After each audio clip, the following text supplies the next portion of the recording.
A brand is more than just a logo, very much like an artist is more than just a song or an album cover. In many ways, a brand embodies the values of the particular individual or a particular company. When you encounter a very powerful brand, it's impossible to miss. Think of a brand like, for example, a BMW, or the New York Times, or just about any one of the brands that we come into daily contact with. Or even take a band like U2 or Lady Gaga, or even Taylor Swift. When I say the names of these products or these people, you don't just think of their music, but you also think of what they stand for, who they are. They have this intangible perception that people have about them that is far more powerful often than even the simple songs or products that they release. And that is what, in many ways, we defined as a brand.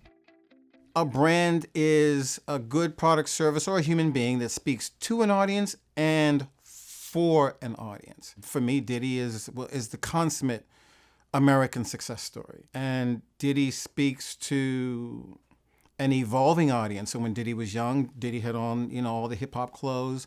Now he's older and he's wearing the suits and the ties because the brand has matured. This brand has been like brewing in me for a while now. Part, I really did think about it, and it was part of just like coming into myself and as my identity as a person and as a musician. I think it's just like, it's all about being true to your identity, that things that you already know, like for example, my heritage that I have incorporated into my music and also now to my stage presence. And as well, making it really actually thinking about what ways can we make it better? What ways can we capture the audience? If we're playing and somebody's talking to someone, what will catch their attention on their peripheral that will make them turn to you and see you again?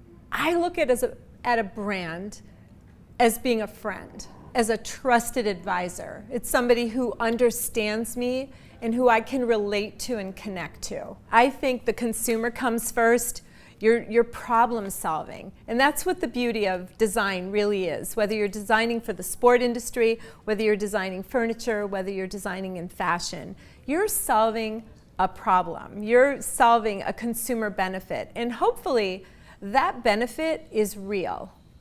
And so when you're solving for those problems and those benefits, the story comes out of that. Just do it.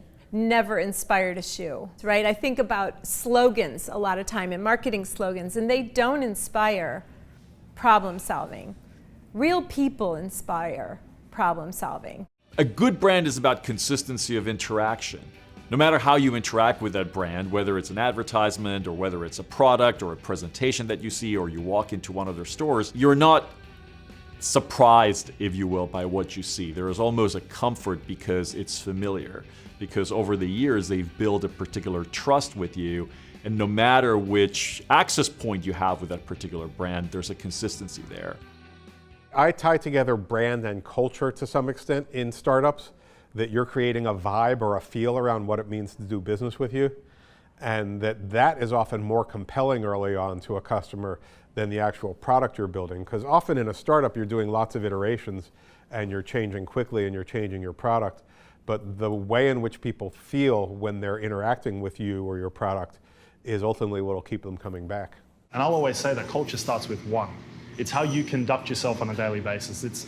It's how you treat others, both inside the business and outside the business. It's the understanding that every single team member is a different embodiment of what you want that brand to be, right? So team and culture is two things that, they do keep me awake at night a lot, and I do strategize a lot about that and trying to keep it natural, but at the same time, something that represents and embodies the brand is really where the magic happens. For me, a brand is not something that you can manufacture based on fakery. And I think as people were able to cut through all this clutter and sort of connect with something that is either authentic or inauthentic, the brands out there that stand out the most, or the artists out there that we're able to identify with the most, these are people that are true to their values, and we know that whatever image they're projecting out there, it's who they are, whether we like it or not.